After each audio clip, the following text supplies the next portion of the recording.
वो कहते हैं ना, getting a taste of your own medicine. Bharat जो पाकिस्तान के साथ कर रहा था, चीन अब वही स्ट्रेटजी भारत के अगेंस्ट इस्तेमाल करने जा रहा है। जी हाँ, चाइना तिब्बत के रीजन में दुनिया का सबसे बड़ा डैम बनाने जा रहा है। आज की इस वीडियो में हम देखेंगे कि चाइना तिब्बत में ये डैम किस जगह बनाने जा रहा है, इससे भारत को क्या खतरात लाहिक हो चुके हैं, इस डैम की पूरी डायनामिक्स और किस तरह भारत के दरियाओं का रुख पॉसिबली डिस्टर्ब हो सकता है। भारत इसको the grand disaster of Brahmaputra करार दे रहा है। तो आइए इस डैम के हवाले से चाइनीज प्लान्स को समझने की कोशिश करते हैं।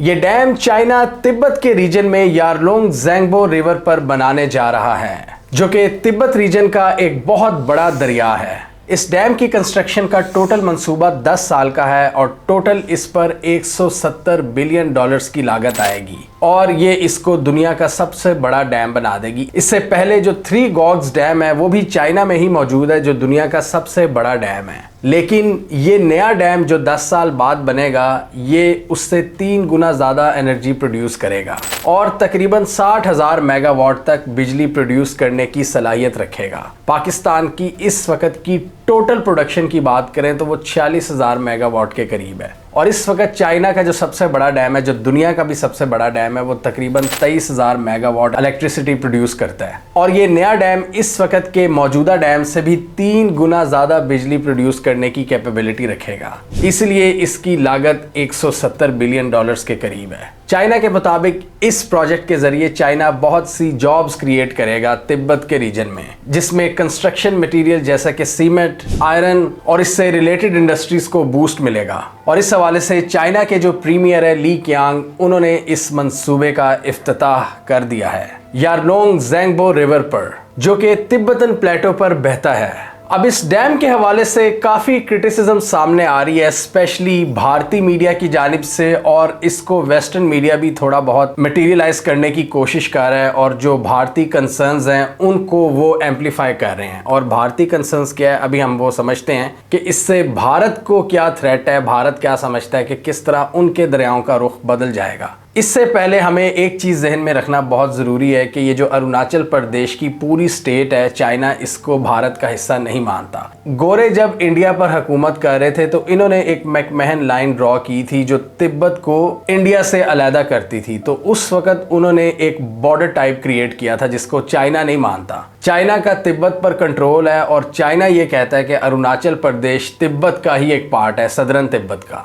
लिहाजा हम इसे नहीं मानते। और आपने अक्सर देखा है कि चाइना अरुणाचल प्रदेश के अपने नाम जारी करता है, वो कहता है कि ये हमारा इलाका है और नाम भी हमारे होंगे। और कई जगहों पर हमने ये भी देखा है कि चाइना कई किलोमीटर्स तक अंदर घुसकर अरुणाचल प्रदेश के अपनी सेटलमेंट्स भी कायम करता रहता है, मिलिट्री और कमर्शियल। अब भारत का यहाँ पर सबसे बड़ा कंसर्न ये है कि ये दरिया जब तिब्बत से बहते हुए भारत में एंटर होते हैं, चाइना अगर इस पॉइंट पर अपना एक पावरफुल डैम बना लेता है तो ये इन दरियाओं को कंट्रोल करेगा, जिससे भारत के दरियाओं का जो फ्लो है वो डिस्टर्ब होगा और चाइना के पास एक बहुत बड़ा कंट्रोल आ जाएगा। वो जब चाहे पानी छोड़ सकता है और जब चाहे पानी बंद कर सकता है। अब भारत को याद आएगा कि जो सलूक भारत पाकिस्तान के साथ करता है, कि जो पाकिस्तान के दरिया हैं उन पर अपने डैम्स बनाता है। झेलम, चनाब और इंडस रिवर पर जो भारत धड़ाधड़ डैम्स बना रहा है, ये बिल्कुल इलीगल डैम्स हैं। और पिछले दिनों भी हमने यही देखा है कि भारत ने इंडस वाटर ट्रीटी को सस्पेंड करने का ऐलान किया है और इसमें अगर भारत एक ही चीज़ करे ना, छोटी सी, कि पाकिस्तान के साथ डेटा शेयर करना बंद कर दे, तो कितना ज़्यादा नुकसान हो जाता है। और उसको हमने इस वीडियो में डिस्कस किया हुआ है। यही भारत ने बांग्लादेश के साथ भी किया हुआ है। अब भारत को यह डर है कि फ्यूचर में जब चाइना के पास इतना बड़ा कंट्रोल होगा, जब डैम बन जाएगा, जब दरियाओं का नेचुरल फ्लो मेंटेन नहीं रहेगा, जब चाइना के पास इतनी बड़ी चाबी हाथ में आ जाएगी, तो वो भी हमारे साथ यही कर सकता है। तिब्बत का ये जो यारलोंग ज़ेंगबो रिवर है जिस पर चाइना ने डैम बनाना है, ये भारत के अंदर एंटर होता है और भारत इसको ब्रह्मपुत्रा रिवर का नाम देता है। ये अरुणाचल प्रदेश से एंटर होता है, उस रियासत से जिसको चाइना भारत की रियासत नहीं मानता। अगर आप मैप पर देखें तो ये भी बहुत ज़्यादा ग्लेशिएटेड एरियाज़ हैं, यहाँ पर बहुत ज़्यादा बर्फ़ है, हिमालय की ऊंची ऊंची पहाड़ियाँ हैं। अरुणाचल प्रदेश से ये दरिया असम में एंटर होता है और फिर बांग्लादेश में। बांग्लादेश ने भी इस हवाले से चाइना से अपने कंसर्न्स का इजहार किया है, जिसपे चाइना ने कहा है कि आपको फिक्र करने की कोई ज़रूरत नहीं है। ब्रह्मपुत्र के अलावा ये दरिया, जो कि एक बहुत बड़ा सोर्स है वाटर का, ये जमुना रिवर और सियांग रिवर में भी एंटर होता है, यानी उन दरियाओं को भी ये फीड करता है। और भारत के मुताबिक चाइना के इस इकदाम से पोटेंशियली बिलियंस में लोग अफेक्ट हो सकते हैं। भारत की अरुणाचल स्टेट के करीब चाइना का ये जो रीजन है तिब्बत का, यहाँ पर एक माउंटेन है नमचा बरवा माउंटेन। यहाँ पर एक स्टीप टर्न है जिसको द ग्रेट बेंड भी कहा जाता है, और इस जगह पर पानी बहुत तेजी से नीचे की तरफ जाता है और ये एक आइडियल लोकेशन है इलेक्ट्रिसिटी प्रोडक्शन के लिए। और इस हवाले से चाइना इस पहाड़ के अंदर टनल्स बनाने का भी इरादा रखता है, जो तकरीबन 8000 मीटर के करीब ऊंचा पहाड़ है, यानी टोटल ग्लेशियर से लदा हुआ पहाड़। और इस जगह पर चाइना अपनी हाई टेक इस्तेमाल करके डैम बनाना चाहता है। और चाइना का एस्टिमेट ये है कि इससे मिलियंस ऑफ लोगों को इलेक्ट्रिसिटी मिलेगी और जॉब्स में इजाफा होगा। और चाइना की स्ट्रेटजी ये है कि इलेक्ट्रिसिटी को डाइवर्ट किया जाए वेस्ट से ईस्ट की तरफ, यानी वेस्टर्न जो इनके रीजन्स हैं वो ज़्यादातर आबाद नहीं है और वहाँ पर ज़्यादा तरक्की भी नहीं है, लेकिन रिसोर्सेज बहुत ज़्यादा हैं। तो उन रिसोर्सेज को उसने डाइवर्ट करना है ईस्टर्न साइड की तरफ, जहाँ पर मेन लैंड चाइना है, जहाँ पर इनकी ज़्यादा तरक्की है, तरक्की याफ्ता सूबे हैं। तिब्बत और सिंकियांग में कम आबादी की वजह से डेवलपमेंट भी कम है, लेकिन रिसोर्सेज बहुत ज़्यादा हैं। तिब्बत रीजन के जो बड़े बड़े ग्लेशियर्स और दरियाएं हैं वो सिर्फ चाइना के लोगों को फ़ायदा नहीं पहुंचाते, बल्कि इस पूरे रीजन के 1.3 बिलियन लोगों के लिए एक बहुत बड़ा सोर्स है, जिसमें चाइना, नेपाल, भूटान, पाकिस्तान, भारत और बांग्लादेश शामिल हैं। पाकिस्तान की बात करें तो हमारा ज़्यादातर पानी कराकरम के ग्लेशियर से आता है, या फिर वेस्टर्न साइड से जो केपी के एरियाज़ हैं, या कश्मीर वाली साइड से, हिमालयन रीजन से। ये ज़्यादातर दरिया चाइना के इलाके तिब्बत से ओरिजिनेट होते हैं। ज़्यादातर ये जो हिमालय की पट्टी है ये भारत और चीन को मुस्तफ़ीद करती है, और ये एक नेचुरल बॉर्डर भी है इन दोनों ममालिक के दरमियान, जिसकी वजह से बहुत से एक्सपर्ट्स का ये मानना है कि भारत और चाइना के दरमियान कभी भी बड़ी कन्वेंशनल वॉर नहीं हो सकती, क्योंकि ना तो इनकी मैरीटाइम बाउंड्रीज आपस में लगती हैं, ना ही इनकी कोई ऐसी लैंड कनेक्टेड है जहां पर इनकी फोर्सेस आकर लड़ाई कर सकें।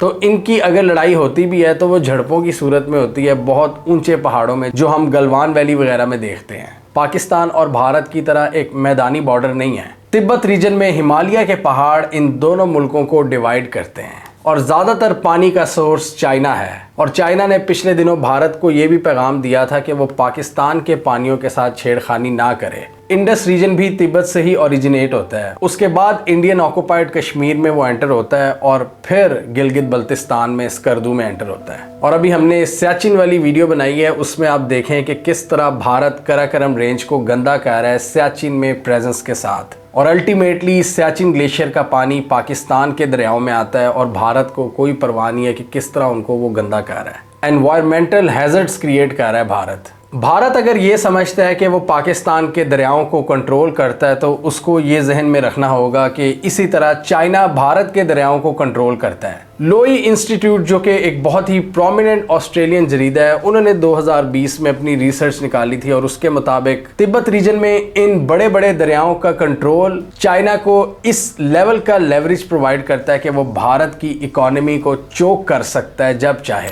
Control over these rivers in the Tibetan Plateau effectively gives China a chokehold on India's economy। और इस हवाले से भारतीय अरुणाचल प्रदेश के जो चीफ मिनिस्टर हैं, उन्होंने कहा है कि हमारे दरिया तो 80% तक खुश्क हो जाएंगे अगर चाइना ये डैम बनाता है। चाइना किसी भी वक्त पानी छोड़ सकता है और किसी भी वक्त पानी को रोक सकता है। एग्जैक्टली वही चीज़ जो भारत इस वक्त पाकिस्तान के साथ कर रहा है, और अब वही सिनेरियो भारत के लिए एक वर्स्ट नाइटमेयर क्रिएट कर रहा है। वो कहते हैं कि हमारे सियांग और ब्रह्मपुत्र के दरिया 80% तक ड्राई हो जाएंगे और हमारी ज़िंदगियां तबाह बर्बाद हो जाएंगी, हमारे जो लोकल ट्राइब्स हैं वो ख़त्म हो जाएंगे और लोगों को ये इलाका छोड़ना पड़ेगा। उन्होंने इल्ज़ाम लगाया कि चाइना इन रिसोर्सेज को वाटर बॉम्ब के तौर पर इस्तेमाल कर रहा है। चाइना का ये मंसूबा भारत की अरुणाचल प्रदेश के कुछ एरिया से सिर्फ 50 किलोमीटर की दूरी पर है। इस हवाले से भारत ने चाइना से कंसर्न्स का इजहार किया है और रिक्वेस्ट की है कि जो डाउन स्ट्रीम पॉपुलेशन है उसका ख्याल रखा जाए। जो इतने मेगा डैम्स ये बिल्ड कर रहा है, ये सिर्फ एक डैम नहीं है, ये तो दुनिया का सबसे बड़ा डैम बना रहा है। इसके अलावा भी छोटे छोटे हाइड्रो पावर प्रोजेक्ट्स हैं जो चाइना ने तिब्बत रीजन में शुरू किए हुए हैं।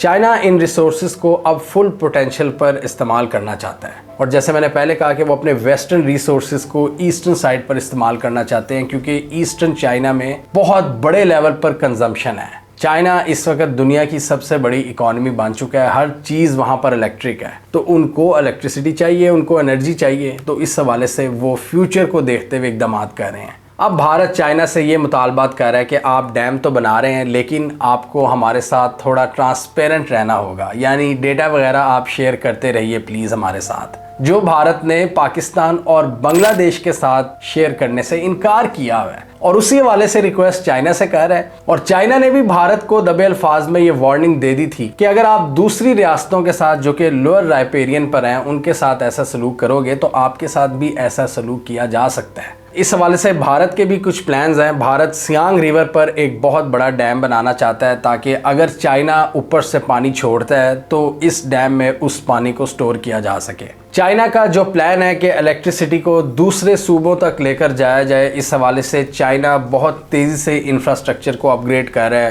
पावर केबल्स बिछाई जा रही हैं, कम्युनिकेशन सेटअप को अपग्रेड किया जा रहा है, और ये चीज़ चाइना को मिलिटरीली भी फ़ायदा दे रही है। तिब्बत रीजन में चाइना यहाँ पर फाइबर ऑप्टिक्स केबल्स बिछा रहा है, सड़कों को मजबूत कर रहा है और इलेक्ट्रिसिटी इंफ्रास्ट्रक्चर को एक्सपैंड कर रहा है। चाइना का इस हवाले से ऑफिशियल नैरेटिव ये है कि हम क्लीन एनर्जी प्रोड्यूस करने के लिए ऐसा इक़दाम करते रहेंगे और इस हवाले से अपनी बेस्ट एफर्ट्स पेश करते रहेंगे, जिससे ना सिर्फ ईस्टर्न चाइना के लोगों को फ़ायदा होगा बल्कि तिब्बत के जो लोकल लोग हैं उनको भी फ़ायदा होगा, उनकी इकॉनमी बेहतर होगी। चाइना इसको एक विन विन सोल्यूशन करार देता है, क्योंकि चाइना के मुताबिक हम क्लीन एनर्जी पर काम कर रहे हैं और इस हवाले से जो नेबरिंग कंट्रीज़ के कंसर्न्स हैं उनको भी हम साथ लेकर चलेंगे, उनको एड्रेस करेंगे, जैसा कि डेटा शेयरिंग वगैरह और पानी को कितना छोड़ना है या कितना रोकना है। चाइना के मुताबिक उसको हम बैलेंस तरीके से आगे लेकर चलेंगे। वेस्टर्न जरीदों की जानिब से एक कंसर्न इन डैम्स के हवाले से ये भी शो किया जा रहा है कि ये जो रीजन्स हैं यहाँ पर अर्थक्वेक की फॉल्ट लाइंस हैं, यानी इस इलाके के अंदर अगर आप बड़े पैमाने पर छेड़छानी करते हो तो आप नेचुरल डिज़ास्टर्स को इन्वाइट कर सकते हो, तो इससे जल्जलों का ख़तरा है और सैलाब की कैफियत भी जन्म ले सकती है। ग्लेशियल आउटबर्स्ट और एनवायरमेंटल चेंज, तिब्बत रीजन की वादियों की जो बायोडाइवर्सिटी है वो भी ख़राब हो सकती है, जबकि चाइना का ये कहना है कि हम इस प्रोजेक्ट को बहुत ध्यान से एग्जीक्यूट करेंगे और एनवायरमेंटल कंसर्न्स को जहन में रखेंगे। चाइनीज़ प्रीमियर जिन्होंने इसका इफ्तिताह किया है उन्होंने इस प्रोजेक्ट को प्रोजेक्ट ऑफ द सेंचुरी करार दिया है और चाइना इस हवाले से काफ़ी एम्बिशियस नज़र आता है। इस हवाले से चाइना के मल्टीपल ऑब्जेक्टिव्स पूरे होते हैं। एक तो चाइना की जो इकॉनमी है उसको वक्ती तौर पर एक बहुत बड़ा बूस्टर मिलेगा, और अभी भी हम देख रहे हैं कि स्टॉक मार्केट्स ने बड़ा पॉजिटिव रिएक्ट किया है इस खबर पर, जिसमें डिफरेंट कंस्ट्रक्शन रिलेटेड इंडस्ट्रीज़ को बहुत ज़्यादा बूस्ट मिल रहा है। इसी तरह चाइना को भारत के ऊपर भी एक लेवरेज हासिल हो जाएगा। भारत जो चाइना के खिलाफ प्रोपेगेंडास करता है वेस्ट के साथ मिलकर,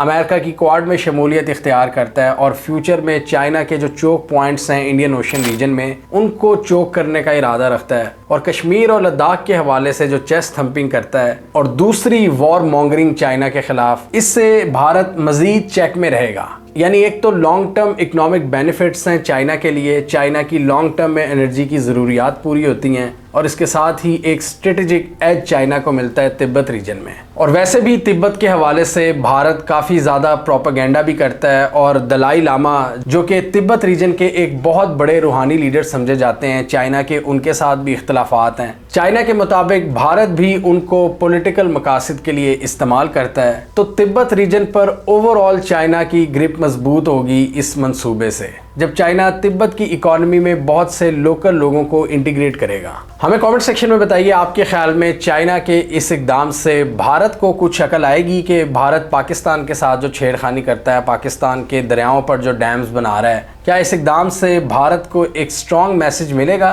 कि अपने लोअर राइपेरियन रीजन्स के साथ पंगा ना लिया जाए, इंटरनेशनल कवानीन की खिलाफ वर्जी ना की जाए, या आपके ख्याल में भारत पाकिस्तान के खिलाफ इस हवाले से मज़ीद अग्रेसिव एक्शंस लेगा और चाइना के इस प्रोजेक्ट को बहाना बनाकर पाकिस्तान के दरियाओं पर मज़ीद बड़े बड़े डैम प्रोजेक्ट्स लगाएगा? आप क्या समझते हैं? कमेंट कीजिए। इसके अलावा हमारा यूट्यूब चैनल सब्सक्राइब कर लें, साथ ही वो बेल आइकॉन भी दबा लें ताकि वो स्टोरीज दुनिया भर से और पाकिस्तान से जिनकी मेन स्ट्रीम मीडिया पर प्रॉपर कवरेज नहीं होती हमारे प्लेटफॉर्म के थ्रू आप तक टाइम पर पहुंच जाए।